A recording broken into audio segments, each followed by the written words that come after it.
আর যে মসজিদের জায়গা দিল, যে নিয়মিত টাকা দিতেই আছে, আমার মসজিদে একজন মানুষ আছে ভাই ঢাকায়, বাড়ি তার আনোয়ারা, ঢাকায় আমার মসজিদের সহসভাপতি, উনি ঢাকায় সেটেল, চট্টগ্রাম আনোয়ারা বাড়ি।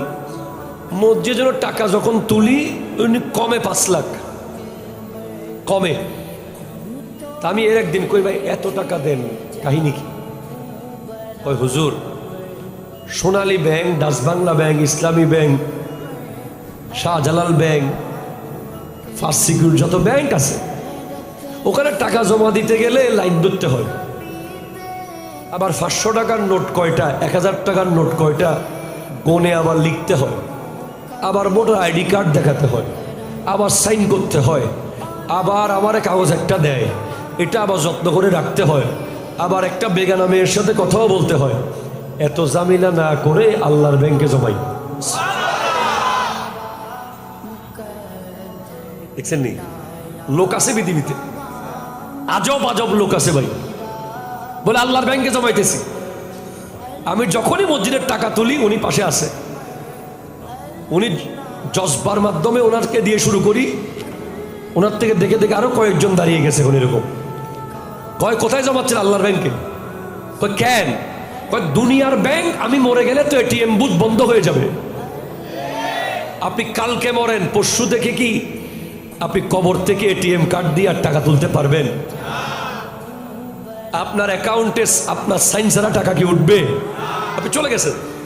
কিন্তু আল্লাহর ব্যাংকের এটিএম বুথ চালু হবে কবরে যাওয়ার পর থেকে, ঠিক কিনা জোরে কথা বলেন।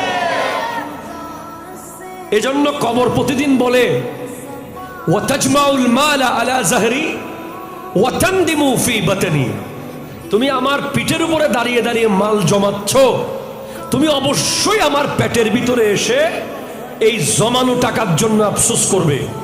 যে তুমি বলবে যে ইস, আমি তো চাইলে 1 বস্তা সিমেন্ট আরো দিয়ে আসতে পারতাম, আমি তো চাইলে মসজিদে উজুখানা একটা কল দিয়ে আসতে পারতাম। এই আফসোস তুমি করবে, এটা আমার নবী হাদিসের মধ্যে বলেছেন। অনেক মানুষই আফসোস করবে। তো যেমন সওয়াব, মসজিদ বানানোর সওয়াব কি ছোট সওয়াব না বড়? ছোট, মোটামুটি বড় না বেশি বড়?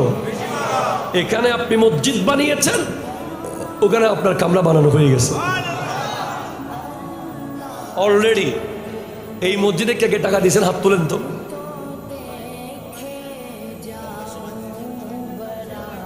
এক টাকা দিয়েছেন, 1 টাকা কে কে দিয়েছেন হাত তোলেন। 1-এর উপরে যা দিয়েছেন তা টাকা আবার তোলেন। এটা কিন কামরা আল্লাহ মানে এই যে জান্নাত। আমি চ্যালেঞ্জ করে বলতে পারি ইনশাআল্লাহ, আমার নবীর হাদিস কখনো ভুল হতে পারে না। আমার নবী যা বলেছেন তা হবেই হবে, ঠিক কিনা জোরে কথা বলেন। এই যতগুলো হাত এখন উঠছে এরা সবার জন্য জান্নাতে কামরা রেডি হয়ে গেছে। এবং যারা এখনো দেন নাই, দেওয়ার জায়গা এখনো আছে। অনেক জায়গায় আমরা দান করি যে কোথায় দিচ্ছি দেখি না, ঠিক কিনা জোরে বলেন। মনে মনে সন্দেহ লাগে, কারে দিলাম, কোথায় নিল, কি করলো, কে খাইলো। এখন আপনি নিজে বলবেন যে এসে ও গ্রিল্লি নাই দি ফেলের, গ্লাসি নাই দি ফেলের, লাইট্টু নাই দি ফেলের, ফ্যান নয় কিনে দিস, টাকা দেওয়ার দরকার নেই, মাল দিলে হচ্ছে। কথা কোনো ঠিক কিনা জোরে বলেন। টাকা দিতে পারলে টাকা দেন, আর যদি টাকা দিতে মন না চায় আপনি মাল কিনে দিয়ে দেন। আপনার ঘরে শীত ঢুকতেছে না, কিন্তু আল্লাহর ঘরে যেন শীত না ঢুকে দ্রুত ব্যবস্থা করতে হবে, ঠিক কিনা জোরে বলেন। এবার আরেকটা পিঠ, মুদ্রার আরেক পিঠ।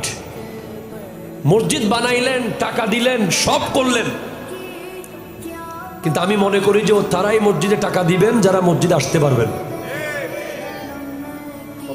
শুনতে খারাপ লাগে বলতে, তিনি মসজিদের সভাপতি বানাবেন যিনি 5 ওয়াক্ত নামাজ পড়েন। আমাদের দেশে মসজিদে 50 বস্তা সিমেন্ট দিলে সভাপতি বানাই দেয়, 2 টন রড দিলে সভাপতি। এটা হতে পারে না। মসজিদের সভাপতি তিনি হবে যিনি ইন্না আকরামাকুম ইনদাল্লাহি আতকাকুম, যে সবচেয়ে বেশি মুত্তাকি বান্দা, যে সারাক্ষণ মসজিদ নিয়ে ভাবে এবং অবশ্যই 5 ওয়াক্ত নামাজ মসজিদে এসে পড়ে। আর যদি উনি নিজে পড়াইতে পারে 5 ওয়াক্ত, এটা আরো ভালো। ঢাকায় আজিমপুর কবরস্থানের পাশে একটা মসজিদ আছে, ওখানে নামাজ পড়ে আমাদের বক্তা আল্লামা মোশাররফ হোসেন হেলালি। তো ওনার মসজিদের ইমাম সাহেব ছুটি নিবে, সভাপতির কাছে যাচ্ছে, বলে কেন?